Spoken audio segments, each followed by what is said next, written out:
Charles Pedersen, I'm sorry, who's going to talk to us about building an enterprise data warehouse at Azure Synapse. So we're moving to Team Synapse. Welcome, Charles. Thank you. Good to be here. Thanks. I'll let you take it away. Fantastic. Thank you. And thank you, Pratik, for setting us up with governance as we move into the Synapse component of the session today. I'll start by talking a little bit about enterprise data warehousing, a very common scenario that we're working with customers who are modernizing these platforms, legacy platforms, onto more elastic and modern infrastructure in the cloud. I'll be joined a little later by my colleagues Ewan and Savine, who are going to talk about additional capabilities of Synapse. But the key to remember, I think, as we go through this 3 sessions today is Synapse is a single unified service. And we'll all talk about enterprise data warehousing, which is probably more of the traditional workloads we would think about for this class of analytics platform. What Savine and Ewan will talk about is really how Synapse extends into entirely new classes of workloads as well, all within a single unified platform. Now, within the context of enterprise data warehousing, I'm going to really focus on 4 simple things. We've only got 30 minutes today. I could talk about enterprise data warehousing for weeks. So I've tried to really simplify this into some of the core sort of, I'd say, things that you need to look at when you look at data warehousing. One is around your architecting and data modeling in data warehouses when you move to the cloud and distributed systems, particularly if you're coming off something like SQL Server, or if you're coming from appliance-based platforms where you're familiar with distributed data models. We'll talk and look at that in a bit of depth today, and of course, look at a fair bit of code. We'll look at data security and just demo some of those capabilities and explain how some of those core functions work. I'll talk a little bit about workload management, which is another core capability within enterprise data warehouses, and how you can support very large populations of users, and at the same time ensuring that everyone's having a very predictable experience, and at the same time the cost is very predictable as well. And that becomes something that needs to be considered as you do move into very elastic cloud warehouses. And the final, I'll just give a quick demo on some of the more recent functionality we've launched around advanced analytics and how we're enabling in-engine scoring of ML models using the actual SQL language and that cluster as well. So let's get moving here.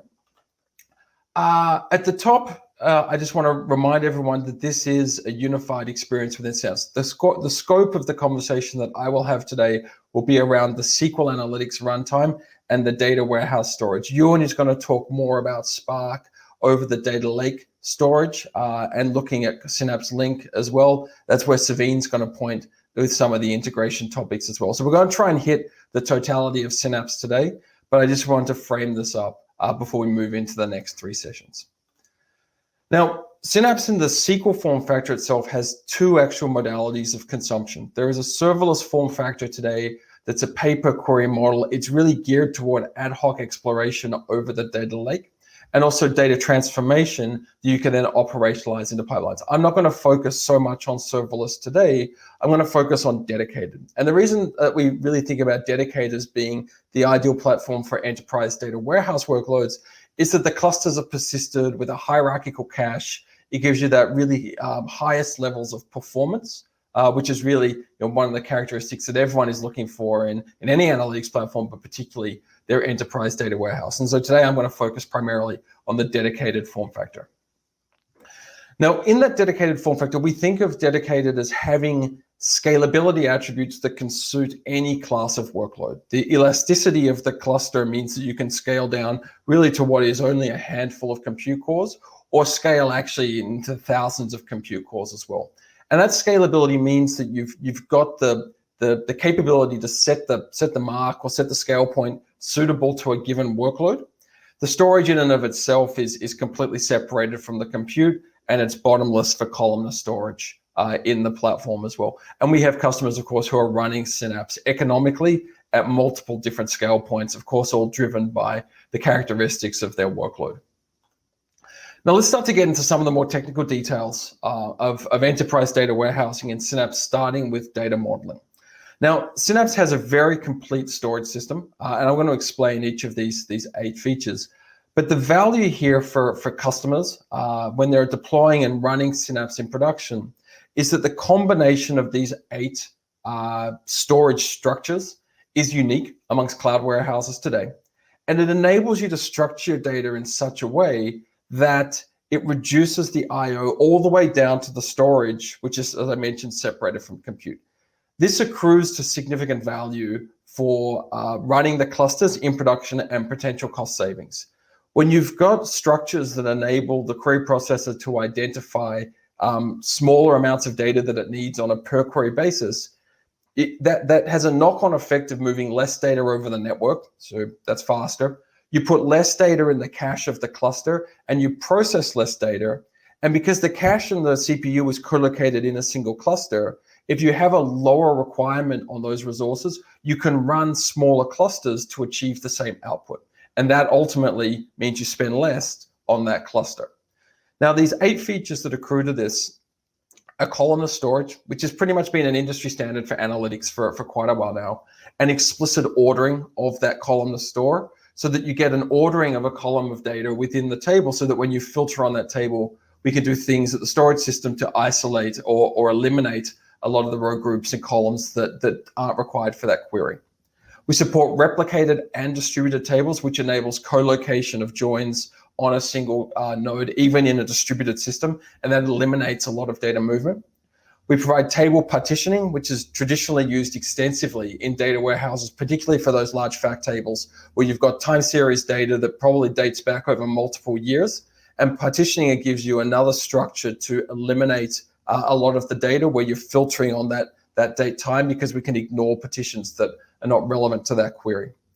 We support hash distribution, which is also a method for sharding the data across the nodes. Round robin is supported as well, and I'll show you a little bit of the performance characteristics of those platforms and why explicit hash distribution is such a powerful feature. It's a feature that existed in on-premise appliances, and so bringing those workloads into the cloud and leveraging this capability in Synapse is going to make that migration easier and more cost-effective as well, because you're not making a whole lot of decisions around re-architecting data around the platform. We support non-clustered indexes, so that's the ability to order data over other columns for that real needle in a haystack query where you can seek a very precise row, perhaps out of billions of records, without needing to do a full scan of that table. Materialized views create a structure on top of the table where the query optimizer will automatically match to that view. I'm going to show that in the demo as well. And those materialized views also support joins, which means you can actually join tables but aggregate them lower than the cardinality of the join itself. And again, the query optimizer will automatically match that. And the platform as well will maintain transactional consistency of that data as changes are made to the underlying base tables. And so that's really important. You'll never get a result that's out of sync between a table and a view. And the QO will automatically match all or even do partial matching against those materialized views, which means the user doesn't need to worry about a given query hitting a view or a table and understanding how the data platform has been optimized for them. Finally, the result set cache does full text matching against the query coming in. And so if we've seen that query before and the platform is the smarts to know that the underlying data has not changed, it'll just pull that from the result set cache, and that typically returns in about 200 milliseconds or less. Now, as I said at the top, these 8 features combined are unique amongst cloud warehouses, and they accrue to that value, as I described, of reducing I/O, automatic matching in the query optimizer to leverage those materialized views with joins so that you can join and really eliminate that big join cost and really join once for workloads that may repetitively join those tables. All of it just reduces the CPU requirements and enables you to run these workloads faster. So let's switch over to demo now. I'm going to bring in Management Studio for this one. It's useful to demonstrate the backwards compatibility of Synapse SQL engine with tools that we know our customers have been using, that they've loved for a number of years now. But I'll also show part of this demo in Synapse Studio as well. And so right from the top here, what you can see is I've got a table called web sales. This is a table from the TPC DS dataset. I've removed a whole bunch of columns here just for the sake of simplification of the demo. But what I wanted to show you is some of the properties that I just talked about in the previous slide. So first of all, you'll see web sales as a distributed table. I've said that I want a distribution, and I'd like to hash that distribution based on the column WS item SK. This is a high cardinality column, and it's going to give us a great shard across multiple distributions in the platform. I'd also like this table to be stored as a clustered columnar index. This is default, by the way. I don't need to explicitly put all data in Synapse as columnar by default. But I've told it I'd also like an ordering on this table based on the customer key. So I'd like to be able to find that customer key really quickly. I'm also going to put partitioning on here. Now, what this means is because the table's partitioned, I'm getting a local ordering of the ship customer key within each partition, as opposed to a global ordering should I not use partitions. But in this case, I'm using partitions, and I'll show you why. And so I've got here 6 partitions, ranging just a calendar year from 98 to 2003. And this means that when I run queries that filter on the sold date, I'm going to be able to eliminate a whole bunch of partitions if I'm looking for a time range within here. And we've done this in SQL Server for many years. But what's new in Synapse is both the distributed and also the explicit ordering of column store indexes. So if I come down here, I can just show you what web sales looks like. I'll run a quick query to show you the scale. This came back very quickly. I lifted it out already. It's a fraction over 2.1 billion rows. It's slightly outside the size limits of an integer data type. And so I used count big to return a big int. So we're working with a non-trivial amount of data. And my cluster size in this case is only about 3,000 units. So it's a pretty modest size cluster. And that's by design to demonstrate the performance characteristics of Synapse using what's really a relatively small compute size over, it's not the largest data set, but 2.1 billion is certainly a meaningful size data set. So what I'm going to do is I've got a query here, and we might just shrink the text a little bit to fit it all in. And the first thing I'm going to do is I'm going to go run a query plan on this. And so the first thing you'll see is, as I lift that up right there, there's no shuffles. There is a shuffle, actually. This is actually a very small shuffle. It's doing this shuffle to align the quantity when it does the group by. But I've written this query very intentionally. I've asked for a count distinct of the item key. Remember up here that I'm distributing by the item key. I've also asked it to do a windowing ag where I'm partitioning, and the item key is part of that column set. Now, the query optimizer in Synapse is really smart. What it knows is that this table is hash distributed on item SK. And what that means is that any given instance of a value in the item SK column, could be 1, 2, 3, will always exist in a single shard in my distributed database. So when I run this query, what you're going to see is this is going to come back quick. It's going to come back in about 3 or 4 seconds. And the reason it can come back so performantly is because it's doing all of this work in a fully distributed fashion. It's co-locating all of the push down for this query onto each distinct node in the cluster. And it doesn't need to move the data because I'm hashing on this key. Now, if I introduce partitioning and look at the query performance again, let's go run that query one more time. You'll see that this is going to come in even faster. So now we're down to 1 second. And so this is actually a non-trivial query. The actual meaning of the query is probably unimportant here. It's more the purpose of the demo. But where I'm actually doing something where I'm using windowing aggregates, which are relatively expensive operations. I'm doing count distinct, which is pretty expensive as well. You can see here that when I bring that down, I run the query, we're into actually 1 second to execute that query. And so that's pretty efficient. Now, what I did just to prove the contrast here is add a round robin variant of the table. Now, before I go to that, I'm going to come back to the slides and just explain what happened here. And you'll be able to see exactly what I did. So imagine this is the web sales table. What I have here is partitioning on the sold date that I just showed you. I've got ordering using columnar ordering on the ship column. And then I've got hashing on the items key. So let's talk about the 3 of those. You'll see here my partitioning means that every record that is of value 1998, or it's actually a full date, but I abbreviated for this slide, is stored in its respective 1998 partition. 1999, 2000, 2001. Super simple. Where I filtered, I think it was on 2000. We've eliminated all of these partitions and only isolated on this set here. The next thing I did was I did a local hash on the item key. And so what I've tried to show here is that the value 1 or 5 or 9 or 1 or 5 or 9 is going to exist in this column, but in this shard. But for a different shard, I'm guaranteed to have different distinct values. What this really represents entirely is a single shard. But what this is showing is as I scale that out, I'll always have different values. And that enables the co-location or distribution on each of these nodes in the cluster without needing to move data. The third was around filtering on ship key. Now, I didn't actually do this. I filtered on the quantity. But where I had an explicit order on the customer key, you can see here that the row groups, which are denoted by these boxes, are ascending 1, 2, and 3. So imagine my query said I want 2000, and actually I want customer SK2 here. We could eliminate all of the data that's represented in here. And remember, I've only got 4 columns here. My table actually had about 25 or 30 columns. I could ignore all of that.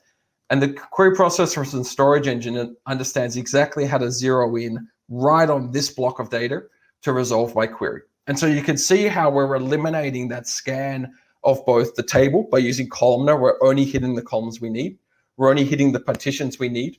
Within that partition, we're only hitting the row group that we need here. And we're able to do all of the work completely locally on each compute node without needing to shuffle the data. And so this is how this storage system accrues to value for the customer. It's actually really simple to design data models around this. You know, if you've been doing it on appliance form factors, or once you sort of got the basic constructs of this, the benefits are tremendous, and the performance and cost savings it can yield are pretty awesome by using a storage system that we have in Synapse. Now, let me go back to the demo, because I've got a couple of other things that I want to keep showing here.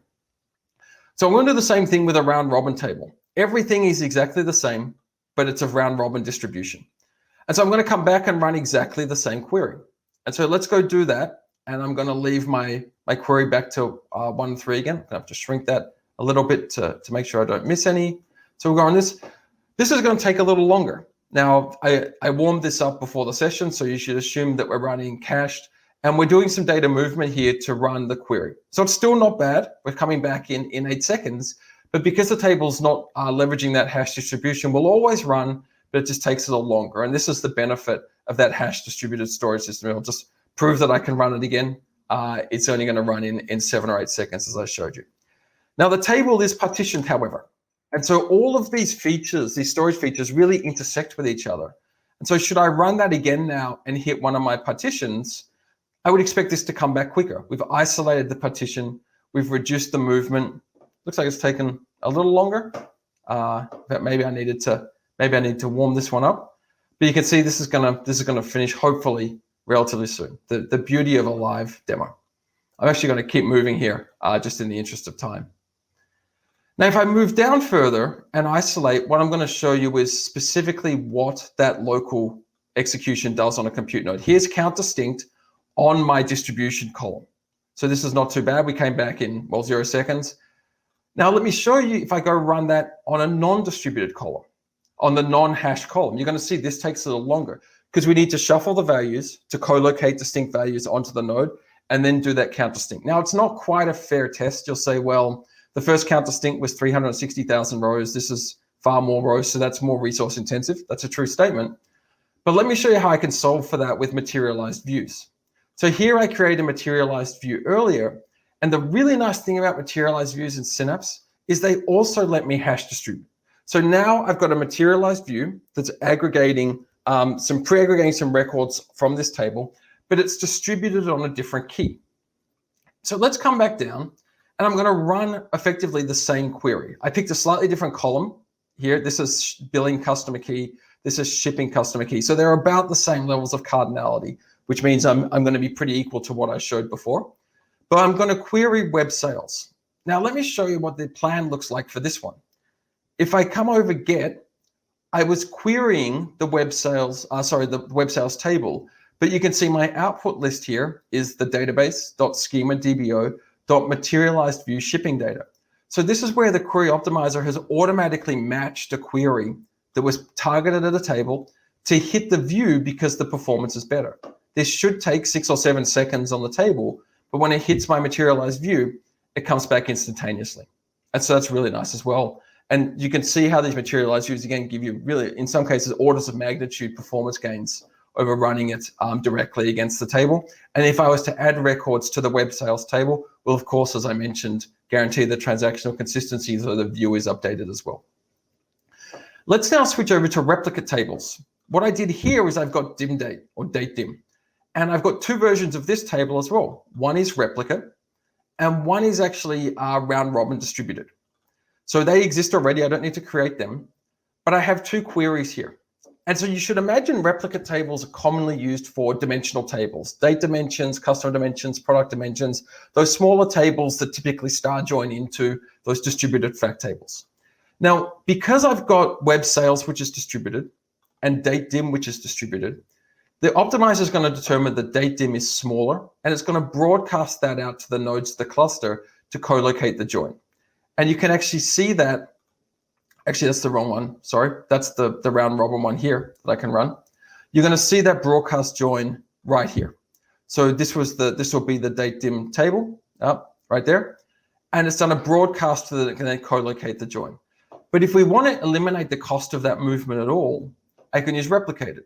And when I show this, you'll see there's no broadcast. And so very simple design patterns. Typically, replicate tables are distributed. Now, if you're joining distributed tables on the joining key, that will also co-locate. I won't show that here in the interest of time, but it was a really quick, pretty technical explanation because I wanted to make sure we got into the code and showed some depth here about how distributed query execution works in Synapse and the power of the feature set within the storage system for really enabling you to build these data models that are going to be highly performant and optimized, reducing the size of your clusters for still producing the exact same level of output and critically supporting those end user requirements. So let's go back to the deck here. And I'm going to pop that up just quickly. And let's keep moving. Now, with respect to data security, what you can see here is it's a very complete story as well. I want to show you some of these very quickly again in the interest of time. The main features that I want to talk about here are at the access control layer. The access control capabilities in Synapse enable you to apply fine-grained security over the data itself, masking, column-level encryption, native row-level security, and column-level security, sorry, I got those out of order, on the data. And what that means is you don't need to go and create secured views in order to apply fine-grained security. Now, this has two distinct benefits. The first is you're not constantly building material secured views and then keeping them up to date as the underlying schema of the database changes. The second thing, however, is that for the end user, it's super simple because they see a bunch of tables and they query those tables with whatever BI tool they like. And the query optimizer or the query engine will automatically apply the same fine-grained security directly on a per user basis for each query. That's great for user training. You don't need to train different users about which is their view that they need to query, and they get errors if they try to query the wrong view. So it's simple for them to consume. It's simple for IT developers because they're not constantly chasing materialized views. And also by putting this in the database layer, not only do you remove the need for secured views, you remove any need for security at the application layer as well, which is really incredibly impossible, I'd say, to enforce as we move to more democratized models of more people bringing different applications to query over the data. So I'm going to switch to a basic view of Synapse Studio to show what this looks like now. So we'll start in pool security here. I'm going to move this down a little bit. And I'm going to borrow a few logins from my colleagues at Microsoft. And what you can see here is I'm going to run a query as Mashed. I'm going to run this query. It's going to run this really quickly. And what you're going to see from Mashed's results that when we run this is Mashed's row level security is kicked in. He can only see California, even though he's asking for everything. And what you'll see here is that the first query returned 4,293 rows. I'm going to use the same query text for everything. But you can also see dynamic masking is involved here. So these phone numbers are actually viewable by some people with permission. But in the case of Mashed, they're masked and he can't see them. But we're still on tables. You'll also see that we're applying column level encryption right here. And I'm going to actually come and show you that subsequently in the demo shortly. So now let's go to Anshul. And so Anshul's going to run exactly the same query. So we'll scroll down there and we'll just run that, move it so I can grab the whole query easily. Let's set that up here and run that. And now as we run as Anshul, what you're going to see when the query comes back is she can see the text. There's no masking applied to Anshul. This column is still encrypted. It's a big hash string. We have no idea what the social security number is. That's our most sensitive data. But Anshul's row level security is different as well. Exact same query text. And the simplest way to show that Anshul's returning different data is she only sees 2,800 rows as opposed to the 4,300 I think that Mashed could see. So let's keep going here and move that down again, the final security demo. Now we actually need to see that secure key. And so now in this case, I need to explicitly open the symmetric key for that column encryption. And I'm going to go run exactly the same query, but I've added a new column here called Social Security Decrypted. And so I'm going to go run this. And when I run this, you'll see I've got a decrypted value here. I needed to explicitly decrypt this in the query. And this actually builds on 3 levels of encryption: storage encryption by default, transparent data encryption for the database itself, and then finally a 3rd level of column encryption combined with the row level security and masking that I showed you. So just a really quick demo about how we can do this fine-grained security in Synapse as well. Now let's keep moving here because I've only got a couple of slides I want to hit to round this out. Workload management is another key capability within Synapse. Workload importance enables you to, again, transparently to the end user, assign priorities on where a query should be positioned in the queue as workloads come in. And then what you can see is workload groups here enable you to define isolation or basically guarantee resources within a single cluster. And again, user workloads will transparently be classified into one of these groups. And so you can guarantee that that global contention within the cluster is solved through groups, make sure everyone gets the right resource they require. But of course, what this min and cap means here is that if my group name, perhaps group A, is set to a minimum of 40, that's my guarantee. But if the other groups are not consuming that resource that's aligned to them, resource group A can automatically scale into that remaining capacity. So you're always getting full bang for your buck on the cluster. But the workload management is going to ensure that it peels back to the 40% if that other workload comes in. Finally, on the lower side, on the bottom here, you can see the clusters are elastic as well. And so the reason that workload isolation is a percentage split, 40 and 100 in that syntax there, is so that as these clusters grow and shrink, that 40, 60% will always hold regardless of how the cluster continues to grow. The final thing is around predictive analytics. And so with advanced analytics here, we've implemented the Onyx runtime in the cluster that enables you to bring ML models that you build within Synapse, and Ewan will talk a little bit about that shortly, or actually externally in a whole set of other applications and operationalize them at scale in the platform.